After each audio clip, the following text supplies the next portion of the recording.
Suspense.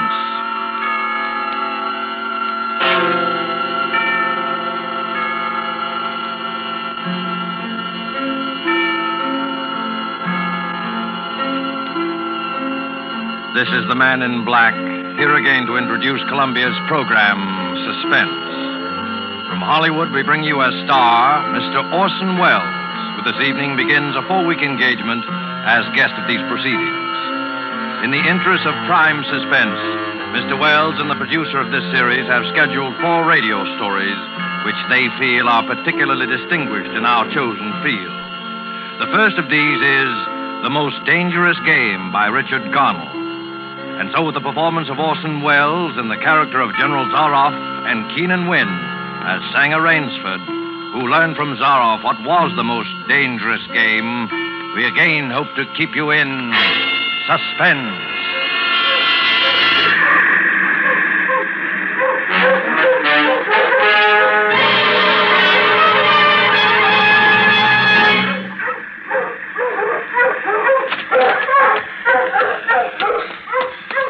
Much time. Any moment now he may come in, and when he does, I'm going to kill him. It's him or me. And I'm going to do my best to make it him. Oh, maybe it sounds crazy to you. I guess it does. It would have sounded crazy to me a few days ago when I was with Whitney on the yacht. I was on a pleasure trip. A pleasure trip! How could I or anyone realize then the horror and torment I was to go through? How was I to know of Yvonne? And the death swamp, and the hounds. How was I to know of Zaroff? Think of it. It was only 4 nights ago that the ship went down. We'd been talking about this island, Ship Trap Island, Whitney said it was called in the charts. He was sleepy and started on down below to turn in. I was mixing myself a nightcap when I looked up and saw it. A tremendous reef racing at us out of the fog. I screamed out a warning, but it was too late. We were right upon it.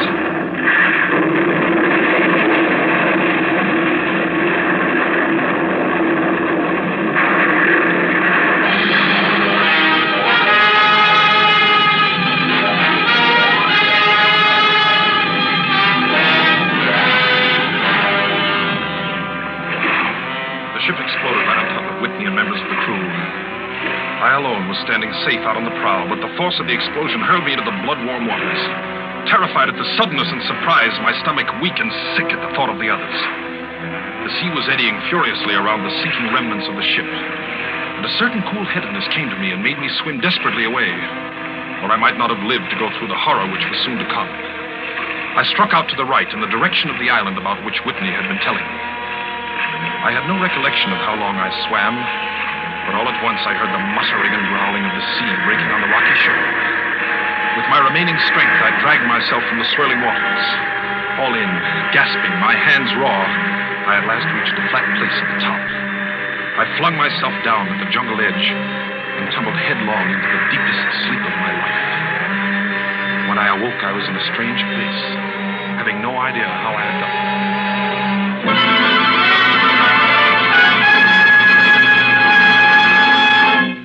Well, Yvonne, our friend seems to be awakening. Where is this? Where am I? Do not be alarmed, my friend. My man Yvonne found you out on the cliff and brought you here to be taken care of. Well, thank God there's life on this island. I hardly believed.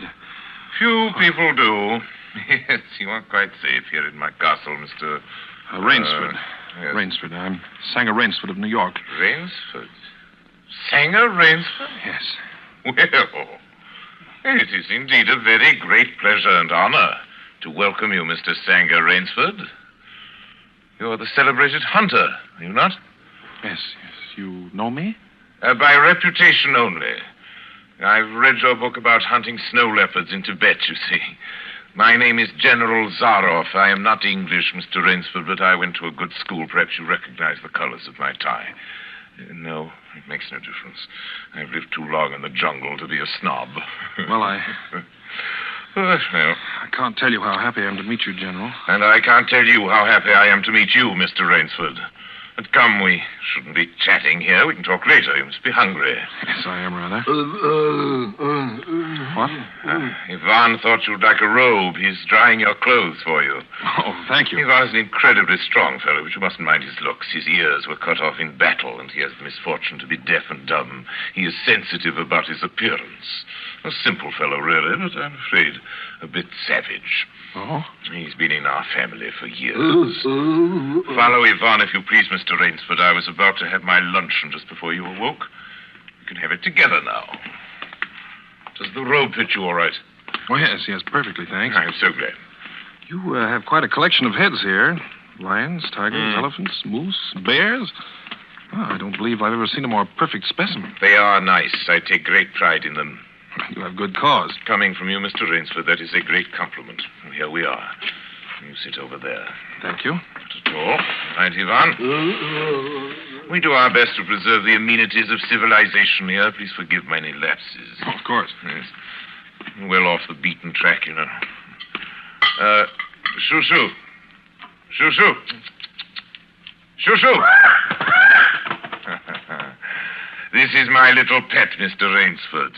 As a hunting falcon, Shoo-shoo is of no further usefulness in the field. But I'm fond of its company. Am I not, little sweetheart?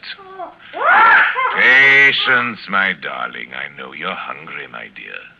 We hunt tonight. Your heads are really remarkable, General. That Cape buffalo is the largest I've ever seen. Yes, that fellow. He's a monster. Did he charge you? Hurled me against a tree, fractured my skull, left me this scar. And I got the brute. I've always thought the Cape buffalo is the most dangerous of all game. No, you're wrong. Wrong, sir. The Cape buffalo is not the most dangerous game. Yvonne, the wine. How does he understand you? He reads my lips. Think you like this champagne, Mr. Rainsford? Yvonne chills it expertly. The Cape buffalo is not the most dangerous game. Here in my preserve on this island, I hunt more dangerous game. Oh, is there big game on this island? The biggest. Oh, really? Oh, it isn't here naturally, of course. I have to stock the island. What have you imported, General? Jaguars? Jaguars. I hope you like filet mignon, Mr. Rainsford. I do very much, thank you. Is it jaguars, General? No. Hunting jaguars ceased to interest me some years ago. I exhausted their possibilities, you see. No thrill left in jaguars, you understand? No real danger. I live for danger, Mr. Rainsford. We will have some capital hunting, you and I. I shall be most glad to have your company. Yes, but I'll what tell game? you'll be amused, I know. I think you may say in all modesty that I've done a rare thing. Yes, I've invented a new sensation. May I pour you another glass of champagne, Mr. Rainsford? Thank you, General. God makes some men poets. Some he makes kings, some beggars. Me, he made a hunter. My hand was made for the trigger. My father once said that. Made for the trigger. My whole life has been one prolonged hunt. I've hunted every kind of game in every land. It'd be impossible for me to tell you how many animals I've killed. Grizzlies in your Rockies, crocodiles in the Ganges, rhinoceroses in East Africa. This is in Africa, by the way. That Cape buffalo hit me and laid me up for 6 months. As soon as I recovered, I started for the Amazon to hunt jaguars, for I'd heard they were unusually cunning. They weren't. They were no match at all for a hunter with his wits about him, the high-powered rifle. I was bitterly disappointed. I was lying in my tent with a splitting headache one night, and a terrible thought pushed its way into my head. Hunting was beginning to bore me. And hunting, remember, had been my life. I've heard that in America, businessmen often go to pieces when they give up the business that's been their life. Yes, that's so. I had no wish to go to pieces. I must do something. Now, mine is an analytical mind, Mr. Rainsford. Doubtless, that is why I enjoy the problems of the chase. Oh, no doubt, General. So I asked myself why the hunt no longer fascinated me. You are much younger than I am, Mr. Rainsford, and have not hunted as much, but you perhaps can guess the answer. Well, what is it? Simply this. Hunting had ceased to be what you call a sporting proposition. It had become too easy. I always got my quarry. Always. There's no greater bore than perfection. Cigarette? No, thank you. No animal had a chance with me anymore. Not a chance. That is no boast. It is a mathematical certainty. The animal had nothing but his legs and his instinct. Instinct is no match for reason. When I thought of this, it was a tragic moment for me, I can tell you. It came to me as an inspiration. What I must do. And that was? I had to invent a new animal to hunt. A new animal? Oh, you're joking. Not at all. I never joke about hunting. I needed a new animal. I found one. So I bought this island, built this castle, and here I do my hunting. The island's perfect for my purposes. There are jungles with a maze of trails in them, hills, swamps. Yes, but the animal, General Zaroff. It supplies me with the most exciting hunting in the world. No other hunting compares with it, for an instant. Every day I hunt. I never grow bored now. For I have a quarry with which I can match my wits. Yes, but you still haven't... I wanted the ideal animal to hunt, so I said, what are the attributes of an ideal quarry? And the answer was, of course, it must have courage, cunning, and above all, it must be able to reason. Well, no animal can reason. My dear fellow, there is one that can. One? But you can't mean... And why not? Well, I can't believe you're serious, General Zaroff. You're just joking. Joking? I'm quite serious. Speaking about hunting. Hunting? You're speaking about murder. Oh, dear me, that unpleasant word.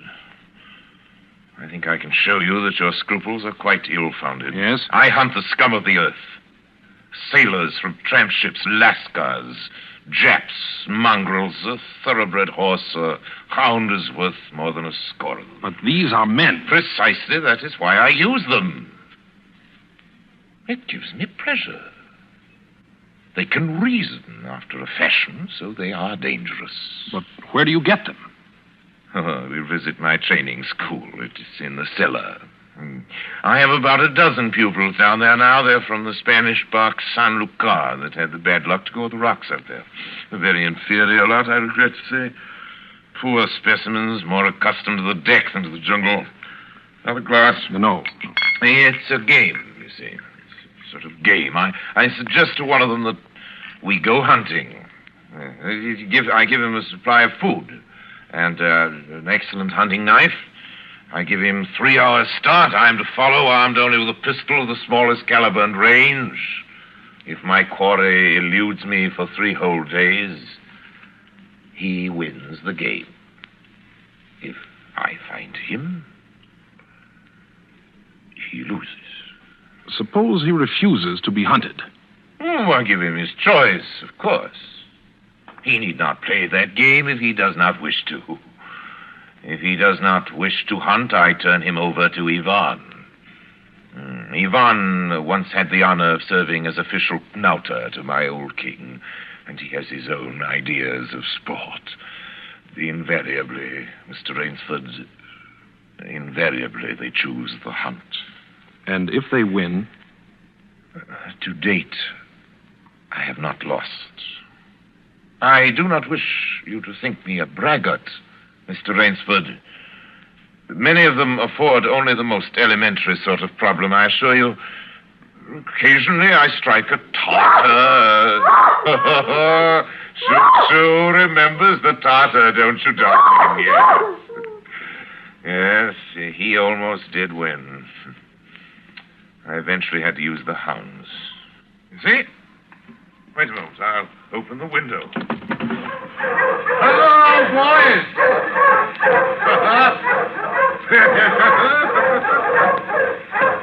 It's a rather good lot, I think.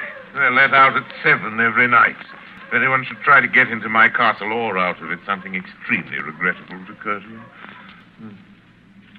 But enough of this. Come, I want to show you a collection of heads I'm quite sure you've never seen before.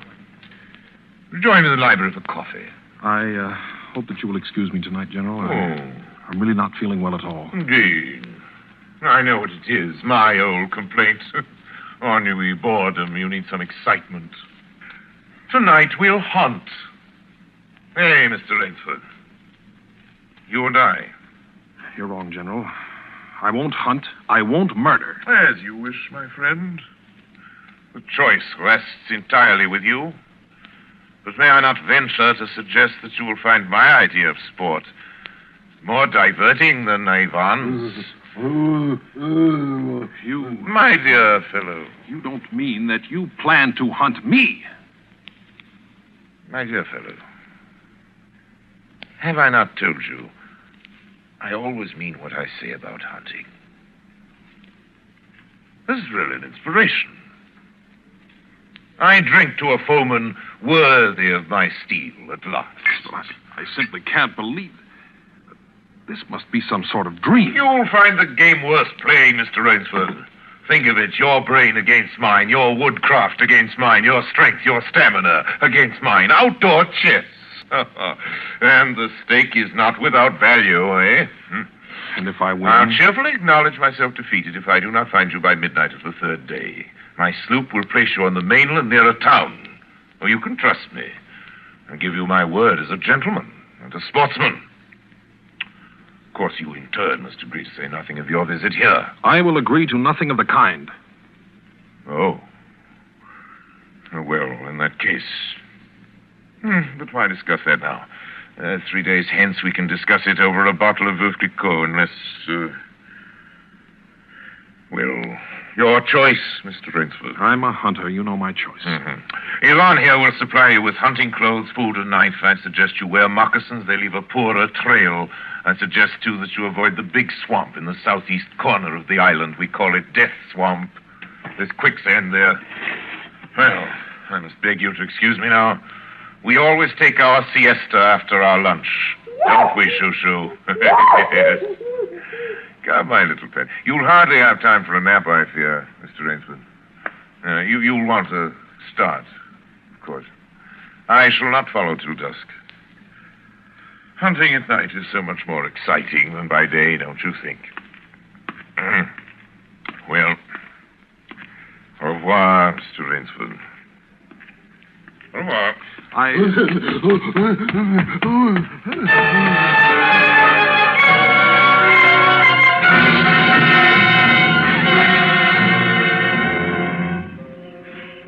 I'd fought my way through the bush for 2 hours, repeating to myself over and over again, I must keep my nerve. I must keep my nerve.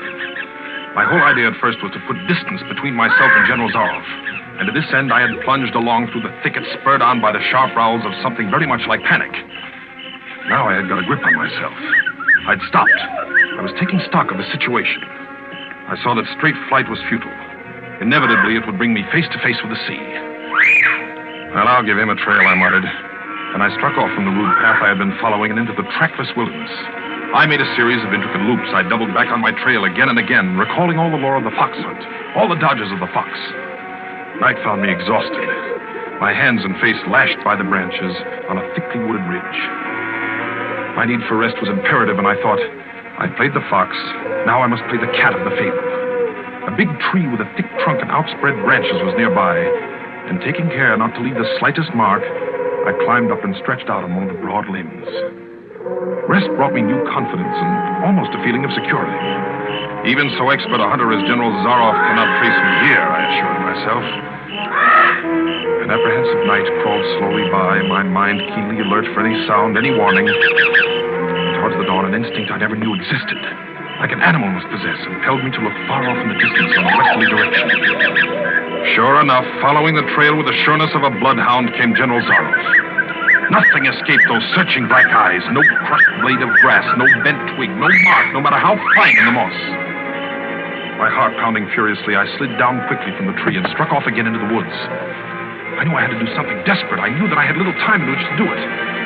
300 yards from my hiding place, I stopped where a huge dead tree leaned precariously on a smaller living one. Throwing off my sack of food, I took my knife from its sheath and began to work with all my energy. The job was finished at last, and I threw myself down behind a fallen log 300 feet away. I did not have to wait long.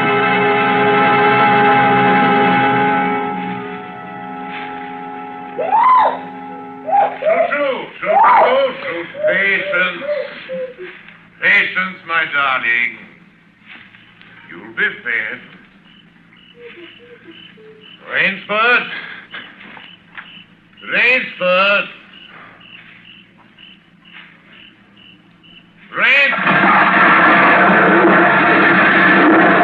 Got him. Well, Rainsford?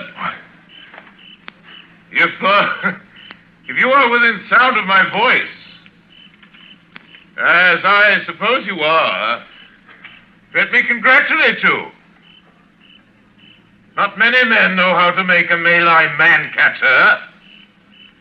Luckily for me, I too have hunted in Malacca. You are proving interesting, Mr. Rainsford. Very interesting. The tree brushed my shoulders. I jumped back. I'm going to have the wound dressed. It's only slight. But I shall be back, Mr. Rainsford. I shall be back.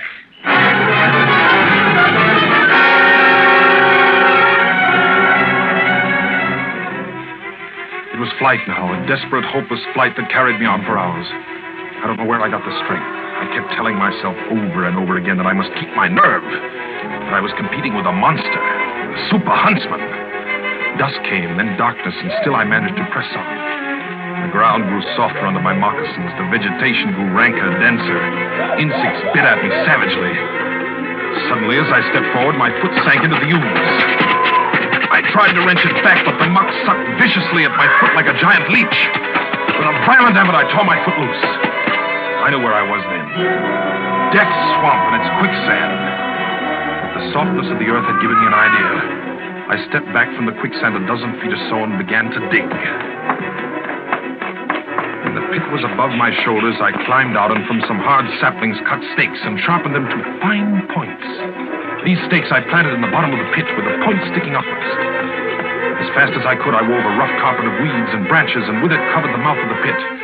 And wet with sweat and aching with tiredness, I crouched behind the stump of a lightning-charmed tree. Oh, I knew Zaroff was coming. I could hear the paddling sound of his feet on the soft earth. Zaroff was coming, and coming fast. He was not feeling his way along foot by foot. Crouching there, I could neither see him nor see the pit. I lived a year and a minute, frozen, every muscle tensed.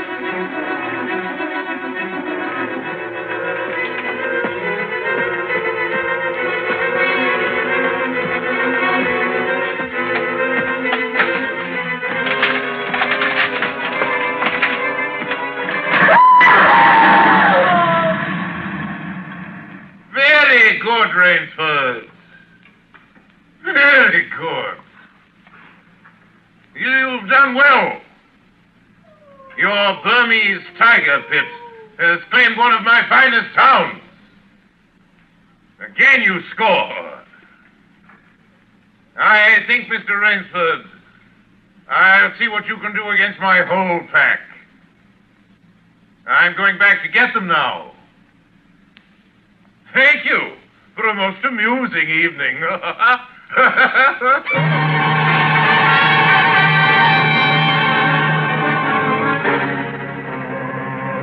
At daybreak, lying near the swamp, I was awakened by a sound that made me know I had new things to learn about fear. It was a distant sound, faint and wavering, but I knew it. It was the baying of a pack of hounds. I could do one of two things. I could stay where I was and wait.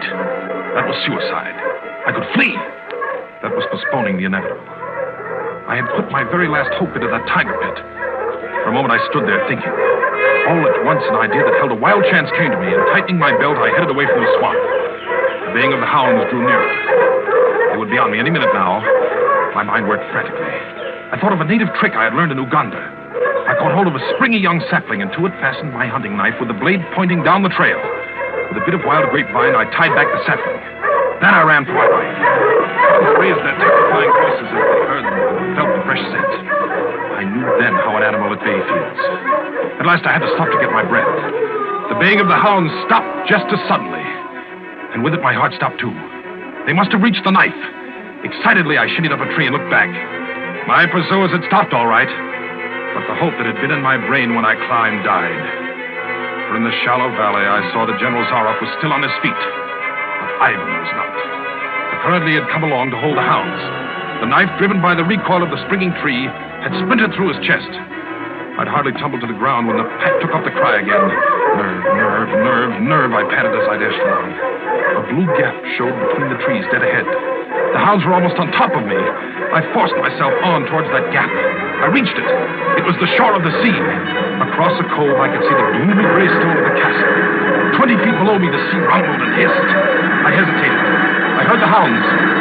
Then I leaped far out into the sea.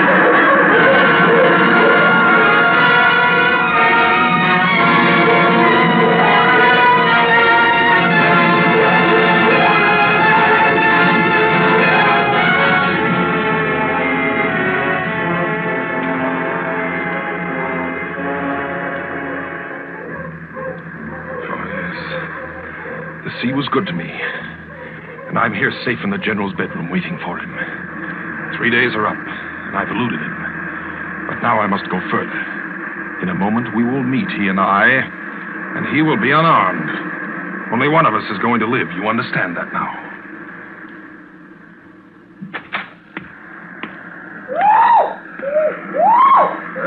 Quiet, Shushu. Shushu! You must be patient, dear.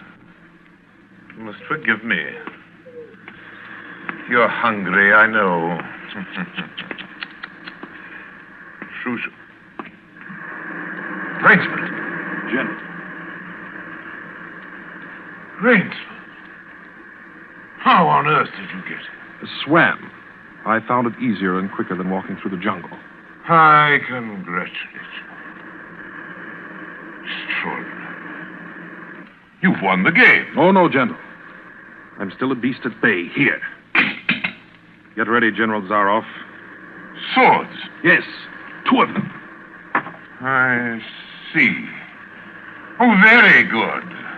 Very good, Rainsford. One of us, then, is to furnish a repast for the hounds. The other will sleep in this very excellent bed.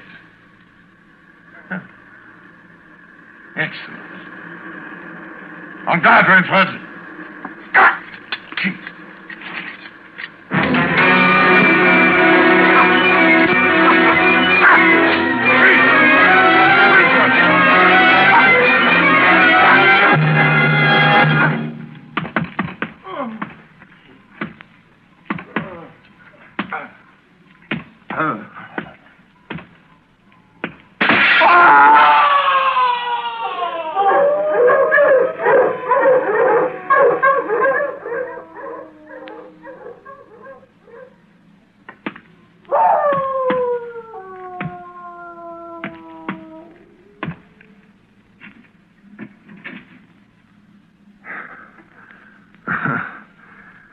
Just as my late host said it would be.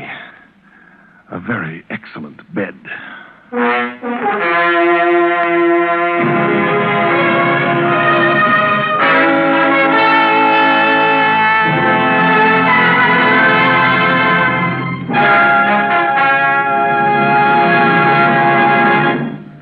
And so closes The Most Dangerous Game by Richard Connell, starring Orson Welles. Tonight's tale of Suspense. Mr. Wells was General Zaroff, and Keenan Wynn, Rainsford. This is your narrator, the man in black, who conveys to you Columbia's invitation to spend this half hour in suspense next week, same time, when Orson Welles will again be our star in Sir Arthur Conan Doyle's story, The Lost Special. The producer of Suspense is William Spear, who tonight also directed the broadcast, and who, with Bernard Herrmann, the conductor, Lucian Morawick, who composed the original score, and Private Jacques Anson Fink, the radio author, collaborated on tonight's Suspense.